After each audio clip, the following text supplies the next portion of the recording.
El INDEC hizo una medición del trabajo no remunerado y del uso del tiempo. Lo hizo por primera vez en 2013.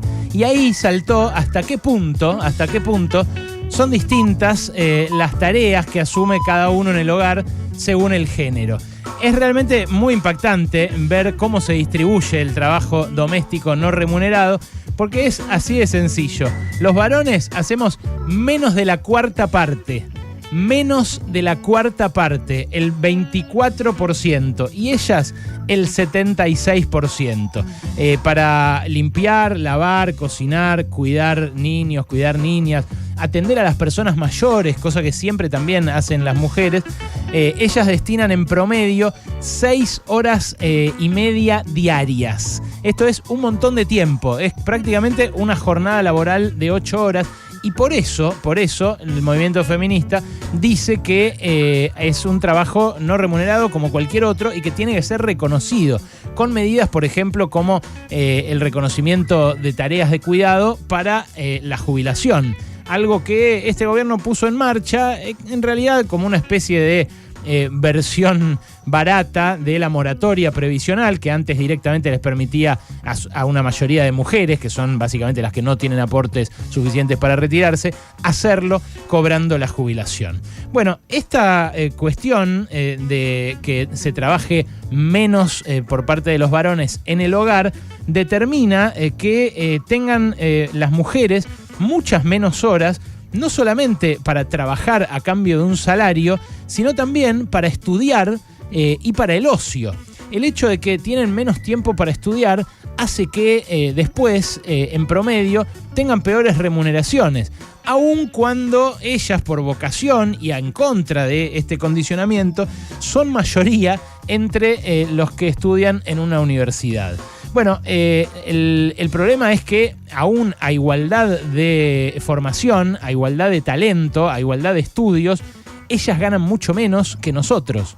Y esto tiene especial énfasis, se da especialmente entre los más formados, o sea, también entre los que menos ganan, y en los sectores más bajos. Las asimetrías crecen en los extremos, crecen tanto a nivel gerencial, ponele, en una empresa, donde es muy difícil ver una mina. Yo la verdad que he ido a cantidad de eventos de la UIA, de la AEA, de IDEA, de todas esas entidades empresariales, y se ven, no sé, 5, 10% de minas con toda la furia. Bueno, en el segmento más bajo también, en el segmento más bajo del empleo y de los salarios, también se da esta desigualdad porque, por ejemplo, más del 90% de las empleadas domésticas son mujeres.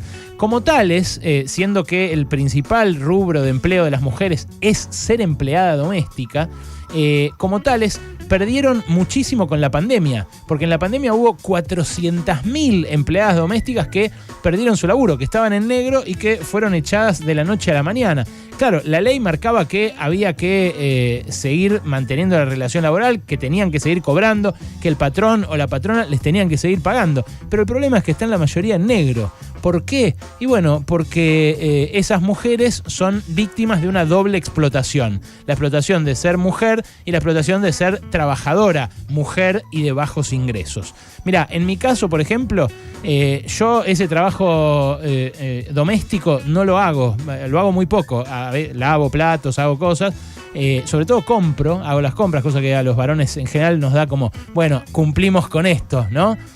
Pero quizás sea el trabajo menos pesado de todos los que habitualmente se hacen en la casa.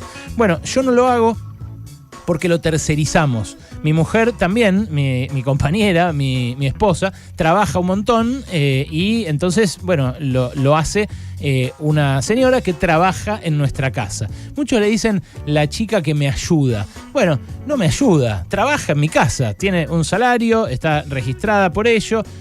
Gana lo mejor que yo puedo, porque la verdad que gracias a su trabajo yo puedo hacer el mío y mi mujer puede hacer el suyo, y además deja a su familia, porque ella tiene una familia, tiene hijos, tiene un compañero, y la verdad que yo ese sacrificio se lo agradezco de la mejor manera que puedo, que es como tiene que hacer un patrón, pagándolo. Bueno, esto es algo que mucha gente pierde de vista y que termina profundizando las desigualdades entre géneros. Las mujeres tienen menos actividad, menos empleo, menos ingresos, sufren más la informalidad, sufren más la desocupación y ganan mucho menos. Mirá, el ingreso total individual, según el último dato de la encuesta permanente de hogares del INDEC, es para ellas de 43 lucas y para nosotros de 60 lucas. Estoy hablando del ingreso individual dentro de la familia. Hay muchas familias que tienen doble ingreso o triple, porque por ahí él tiene 2 laburos, ella 1 o ella 2 y él 1 o lo que sea, pero individualmente la diferencia es esta, es muchísima. Es una diferencia del 50%. Bueno, cuando uno ve los salarios, no el ingreso individual, que puede estar sujeto a subdeclaraciones u otros sesgos, cuando uno ve el salario, ve que la diferencia es más del 25%, a igual capacitación y a igual rol en una empresa. Entonces, ¿cómo puede ser que eso siga ocurriendo? Bueno, es algo que hoy, por ejemplo, mueve a la protesta del 8M y que en el mundo se combate de distintas maneras. Hay empresas que, por ejemplo, tienen que informar los sueldos a todo el personal de sus varones y de sus mujeres. Y está bien, porque así ellas se dan cuenta de que las están cagando, ¿no? Sin nombre, pero dicen, a los varones le pagamos en promedio tanto, a las mujeres en promedio tanto. Y esto es una obligación en algunos países. Bueno, la desocupación juvenil entre las mujeres después de la pandemia, con la reactivación del año pasado, mejoró bastante, pero sigue siendo, aunque ahora no tiene tanta diferencia con la de los varones, las dos son altísimas. La de los varones es 16,6% y la de las mujeres es 18%. Por lo menos no tiene tanta diferencia entre mujeres jóvenes y varones jóvenes. Llegó a ser el doble. Pero claro, la de las mujeres jóvenes sigue siendo más del doble que la desocupación promedio que hay en la economía, que está por debajo del 9%. Bueno, es una de las consecuencias, uno de los coletazos de este trabajo doméstico que se reparte muy mal y que es la madre de todos los problemas, porque es la madre también de que ellas no puedan ir a hacer deporte.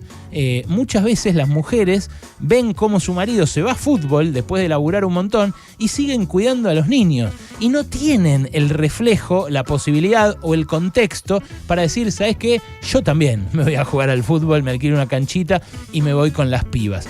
Bueno, es raro que lo esté diciendo yo todo esto, que lo esté diciendo un varón. Alguno podrá decir, es preferible que, ya que las mujeres son minoría también en los medios de comunicación, sería mejor que el Día de la Mujer sea al revés, que ellas tengan todas las voces. Pero la verdad, no soy yo el que está en condiciones de discutir eso, porque esta es una medida que disponen las mujeres que trabajan, y al llamar a un paro, si bien tiene dispara adhesión, en los medios de comunicación se está notando mucho, en otros lugares no se está notando quizás tanto, es la medida de lucha que decidieron ellas. Y la verdad, no estamos nosotros los varones como para decirle a las mujeres cómo tienen que luchar, porque las grandes peleas triunfantes que ha habido últimamente son de las mujeres. Contra viento y marea consiguieron que el aborto fuera legal y en el hospital. Contra viento y marea consiguieron un montón de derechos económicos que hasta ahora no eran respetados. Y antes, contra viento y marea, consiguieron votar, que era algo que la democracia se daba el lujo de no concederles. Así que hoy, Día de la Mujer, es simplemente una forma nuestra de exponer esto por lo cual ellas están luchando. Es nuestro aporte, nuestra granita de arena a un costado, porque el discurso central es el que llevan ellas en su protesta y el que tenemos que empezar a escuchar con más atención, sin pretender decirles lo que tienen que hacer, sin pretender explicar nada, porque el feminismo es algo que las mujeres construyeron con su pelea y que, la verdad, con sus idas y vueltas, con sus altos y bajos, les ha dado grandes resultados. El feminismo nunca te va a hacer ninguna de estas cosas que Zuleika Snall, en este audio, en este texto que quiero compartir con vos, detalla que no te va a hacer. Zuleika Snall es una actriz, dramaturga, una escritora que dice esto para cerrar este editorial. El feminismo no viola. El feminismo no asesina. El feminismo no va a prohibirte el derecho al voto. no va a amputar tus genitales en nombre de ninguna cultura o religión, ni va a traficar cuerpos masculinos para disfrute de las mujeres. El feminismo no va a impedir que asistas a la universidad, no va a rebajar tu salario por ser hombre, no va a insinuar que estás donde estás por haberte acostado con tu jefe, no va a poner en duda tu talento y tu capacidad. El feminismo no ha quemado hombres vivos en la hoguera, acusándolos de brujos por herejías tales como saber leer y escribir y cometer la osadía de enseñarlo.